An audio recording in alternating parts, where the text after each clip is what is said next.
मैं बैठा हुआ था, तभी पीछे से एक भाई साहब आकर के बोलते हैं कि ताऊकटे आ रहा है। मैंने चौंक कर उनसे पूछा क्या आ रहा है, तो उन्होंने फिर से कहा ताऊकटे तूफान आ रहा है। बाद में जाकर पता चला कि भाई साहब ताउते साइक्लोन के बारे में बात कर रहे हैं, जो कि भारत के पश्चिमी राज्यों से टकराने वाला होता है। अब गलती उनकी भी नहीं है, ताऊकटे में के साइलेंट था, लेकिन लगता है भाई साहब को इसकी जानकारी नहीं थी, इसलिए वो बार बार ताऊकटे ताऊकटे कह रहे थे। नमस्कार, मेरा नाम है श्याम शरण रस्तोगी और आज हम ताउते साइक्लोन के बारे में जानेंगे। सबसे पहले बात करते हैं साइक्लोन की। साइक्लोन कोई सामान्य तूफान नहीं होता है, जैसे कि हमारे उत्तर प्रदेश में आता है, जहाँ कहीं घर का छप्पर उखड़ जाता है तो हाहाकार मच जाता है। साइक्लोन में पूरा का पूरा घर ही गायब हो जाता है, क्योंकि इसमें हवाओं की रफ्तार 150 किलोमीटर प्रति घंटा से भी ज़्यादा होती है।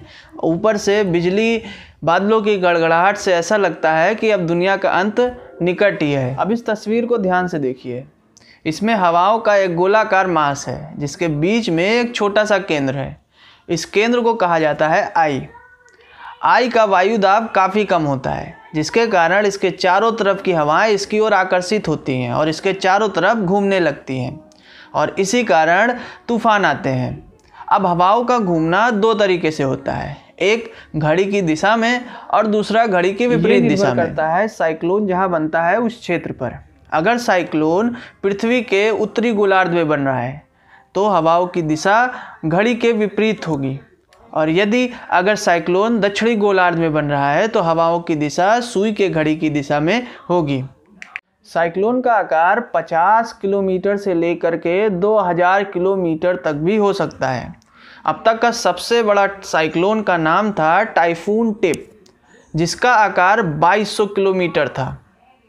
अब बात करते हैं ताउते साइक्लोन के बारे में। ताउते शब्द म्यांमार से आया है, जिसका मतलब होता है शोर करने वाली छिपकली।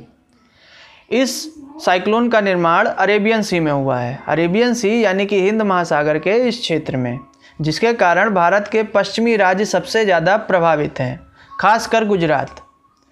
यह साइक्लोन लक्षद्वीप, केरल, कर्नाटक, महाराष्ट्र से होते हुए गुजरात पहुंचता है, जहां पर यह भयंकर तबाही मचाता है। यहां पर इसके हवाओं की रफ्तार 205 किलोमीटर प्रति घंटा तक हो जाती है, जो कि तूफान कमज़ोर होने के साथ साथ धीमे होती हुई चली जाएगी। माना यह जा रहा है कि तूफान राजस्थान पहुंचते पहुंचते एकदम शांत हो जाएगा, लेकिन इसका प्रभाव उत्तर प्रदेश तक भी पड़ सकता है, इसलिए उत्तर प्रदेश वाले थोड़ा ध्यान रखिएगा। अब सबसे पहले धन्यवाद करिए इंडियन मेट्रोलॉजिकल डिपार्टमेंट का, जिसने इस तूफ़ान की चेतावनी पहले ही दे दी थी, जिसके बाद सरकार ने प्रभावित क्षेत्रों से लोगों को हटा दिया था, लेकिन तब भी अभी तक 25 लोगों के मारे जाने की खबर आ चुकी है। और इसके साथ ही धन्यवाद दीजिए एनडीआरएफ की टीम का और कोस्ट गार्ड का, जिन्होंने समुद्र में फंसे हुए लोगों की जान बचाई। तो ये था इस वीडियो का अंत। अगर आपको वीडियो पसंद आई है तो लाइक, शेयर एंड सब्सक्राइब कर दीजिएगा, ताकि मैं आगे भी ऐसे ही वीडियो बनाता रहूं और आपको जानकारी देता रहूं। धन्यवाद।